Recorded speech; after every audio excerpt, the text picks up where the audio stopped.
محترمہ سیر زیدی صاحبہ یہ جو ہم بات کریں ہنسی مذاق میں جو جھوٹ بولتے ہیں کہ اس کی گنجائش ہے اسلام میں؟ نہیں، بالکل نہیں، بالکل بھی نہیں ہے. مذاق میں بھی بولا گیا جھوٹ جھوٹ ہی یہ ناظرین کو کلیئر ہو جائے نا کہ ہم کہتے ہیں ہم تو مذاق کر رہے تھے. ہاں، اور بطور خاص وہ مذاق کہ جس میں آپ کو معلوم ہے کہ جو آپ کا سامع ہے یا مخاطب ہے وہ اس کو سچ سمجھ رہا ہے. اوکے، یعنی یہ باقاعدہ نہ صرف یہ کہ اس کے اندر دو مسائل ہیں اور یہ حدیث کی روشنی میں ہی ہے کہ نہ صرف یہ کہ آپ جھوٹ بول رہے ہیں، اگر سامع یا مخاطب آپ کے جھوٹ کو یا مذاق کو سچ سمجھ رہے ہیں تو نہ صرف یہ کہ آپ کو جھوٹ بولنے کا گناہ مل رہا ہے بلکہ آپ اس کو دھوکہ بھی دے رہے ہیں. آپ دھوکے میں رکھ رہے ہیں، یعنی دو گناہ کے آپ ایک ساتھ ایٹ اے ٹائم مرتکب ہو رہے ہیں. من غش فلیس منا، جو دھوکہ دیتا ہے وہ ہم میں سے نہیں ہے، ہم میں سے نہیں ہے.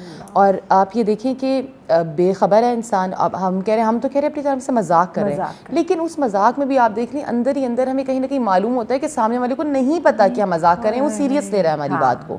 یہ ہر شخص کو پتا ہوتا ہے. ایک کنڈیشن ایسی ہوتی ہے جس میں پتا ہے میں مذاق کر رہی ہوں اور سامنے والا بھی مذاق کر رہا ہے اور ہم یہی بات کر رہے ہیں. لیکن ایک کنڈیشن ہوتی ہے جس میں آپ کو پتا ہوتا ہے کہ آپ مذاق کر رہے ہیں مگر سامنے والا مذاق نہیں لے رہا ہے، اس بات کو وہ سیریس لے رہا ہے. تو یہ یقیناً جھوٹ ہے اور حرام ہے.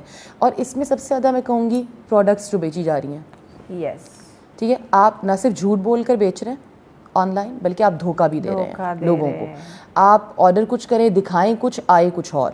یعنی ہمارا پورا کاروبار جھوٹ پہ چل رہا ہے. جب آن لائن کچھ منگوانا ہو یقین ہی نہیں ہوتا، اگر غلطی سے کچھ آرڈر بھی کر لے تو دل میں ڈر ہوتا ہے. اور آپ جھوٹ پھیلائے جا رہے ہیں. شیئر کریں، زیادہ سے زیادہ شیئر کریں، یعنی پھیلائیں اسے جھوٹ کو، تاکہ ہم تو حرام کر ہی رہے ہیں، آپ بھی کریں، آپ بھی شامل ہوں. تو اچھا، یہاں پر جو پھیلا رہا ہے اگین دونوں ذمہ دار ہیں. ٹھیک ہے، میں مومن کے لیے کہا گیا مومن زیرک ہوتا ہے.